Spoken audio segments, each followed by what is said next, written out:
Bismillahirrahmanirrahim. Assalamualaikum warahmatullahi wabarakatuh.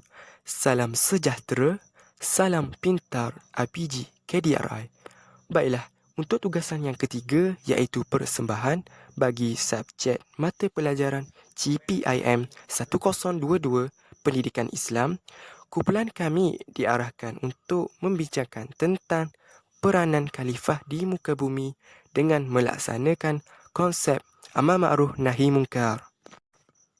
Baiklah, sebelum memulakan sesi pembentangan kita kali ini, izinkan saya untuk memperkenalkan ahli kumpulan saya. Ahli kumpulan saya terdiri daripada 3 orang kumbang, iaitu Amiruddin, Ikhwan dan saya sendiri, Rohaizat. Okey, seterusnya pula kita masuk kepada isi kandungan yang terdapat dalam video ini, iaitu yang pertama sekali, maksud khalifah, dan yang kedua, konsep amar ma'ruf dan nahi munkar, dan yang ketiga, peringkat amar ma'ruf dan nahi munkar, dan yang terakhir sekali iaitu kesimpulan. Okey, baiklah, kita akan masuk kepada maksud khalifah.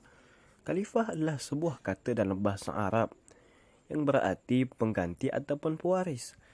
Dalam konteks sejarah Islam, khalifah merujuk kepada pemimpin politik dan spiritual umat Islam yang menggantikan Nabi Muhammad SAW setelah wafatnya.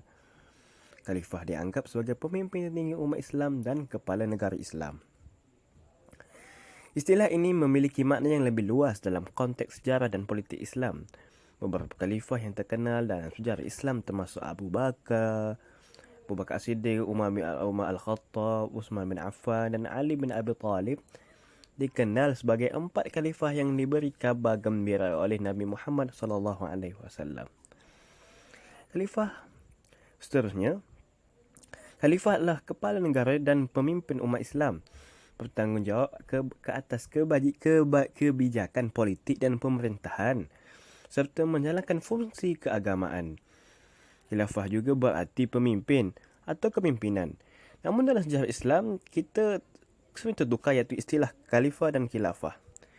Khilafah sering digunakan untuk merujuk kepada sistem pemerintahan Islam yang dipimpin oleh seorang khalifah. Manakala khilafah mengacu pada sistem pemerintahan Islam yang mencakupi kepimpinan politik dan spiritual. Khilafah yang adil sesuai dengan prinsip-prinsip Islam dalam menjalankan pemerintahan dan keadilan. Beza dia macam ni. Kalau khalifah dia pemimpin, kalau khilafah ni dia macam pemerintahan gitu. Pemimpin dan pemimpin yang memimpin. Pemimpin yang memimpin itulah khalifah. Manakala khilafah ni pemerintah yang dipimpin oleh pemimpin. Dia macam atas kepada bawah macam tu je. Okey. Seterusnya kita pergi lagi kepada dalil khalifah. Bagaimana Allah Subhanahu Wa Taala memberikan maksud khalifah dalam ayat ini, iaitu a'udzubillahi minasyaitonirrajim. Bismillahirrahmanirrahim.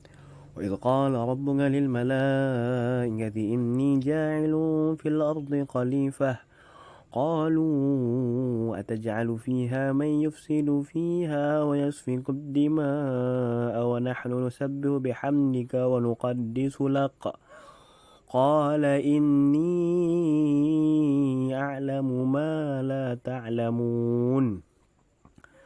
Iaitu maksudnya, dan ingatlah ketika Tuhanmu berfirman kepada malaikat, sesungguhnya aku hendak menjadikan seorang khalifah di bumi.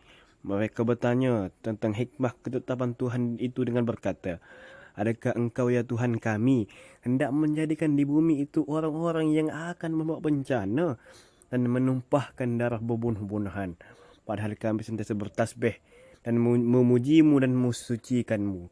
Tuhan berfirman, sesungguhnya aku mengetahui apa yang kamu tidak mengetahuinya.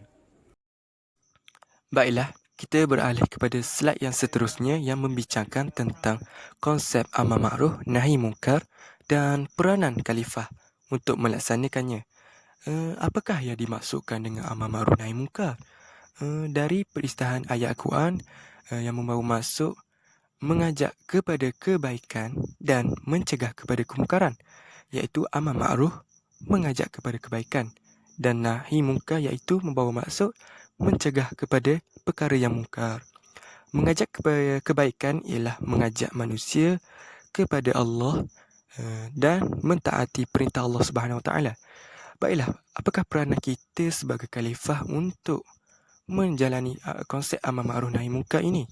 Ya, baiklah, sebagai hamba manusia, kita perlu melaksanakan amanah yang diberikan oleh Allah Subhanahu Wa Taala untuk memelihara serta mengawal agama dan ajaran Allah Subhanahu Wa Taala dengan saling ingat mengingati antara satu sama lain. Selain itu, kita juga perlu mengajak orang lain untuk mengabdikan diri kepada Allah dan sentiasa melakukan amal soleh dalam bentuk yang sempurna. Allah Subhanahu Wa Taala juga berfirman dalam surah Al-Imran ayat 104 yang membawa maksud, dan hendaklah ada di antara kamu satu puak yang menyuruh, iaitu berdakwah kepada kebajikan dengan mengembarkan Islam dan menyuruh berbuat segala perkara yang baik serta melarang daripada segala yang salah, iaitu buruk dan keji. Dan mereka yang bersifat demikian ialah orang-orang yang berjaya. Seterusnya ialah peringkat amar ma'ruf nahi munkar.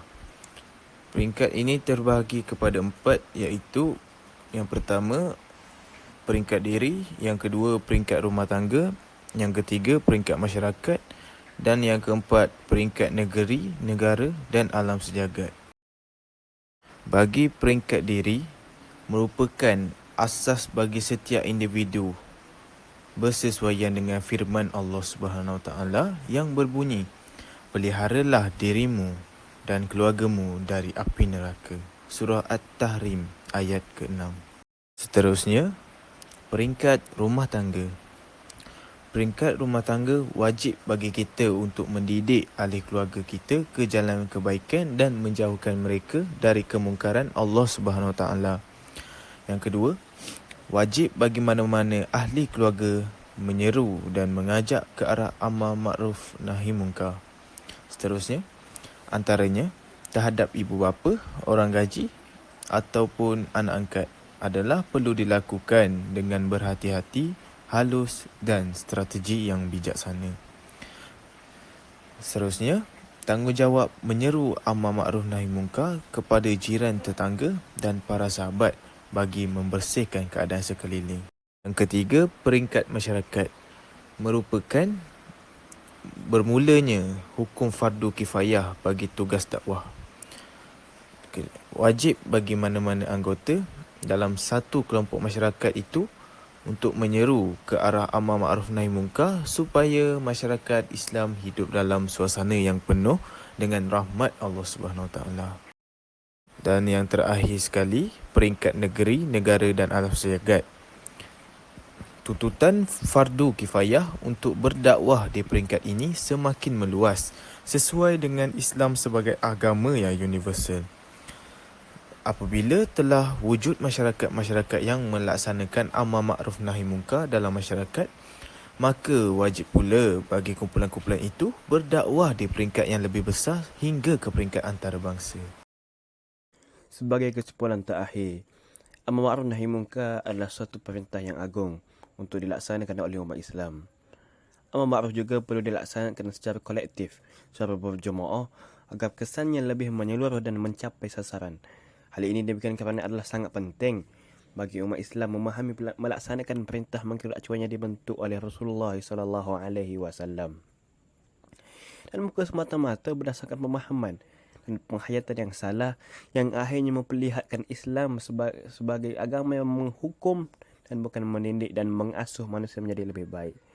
Sedangkan dalam Islam, yang paling penting adalah kita menunjukkan kita lah akhlak kita berdasarkan dengan Al-Quran. Bagaimana Nabi SAW, khuluqul Quran. Dia punya akhlak itu sama dengan Quran. Kita bukan sama-samalah mengikuti jejak idola kita, iaitu baginda Nabi Muhammad SAW. Saya rasa setakat itu dulu untuk kesimpulan. Kalau ada sumur di ladang, bolehlah saya menumpang mandi. Kalau ada umur yang panjang, bolehlah kita berjumpa lagi. Wabillahi taufiq wal hidayah. Wassalamualaikum warahmatullahi wabarakatuh. Sekian, terima kasih.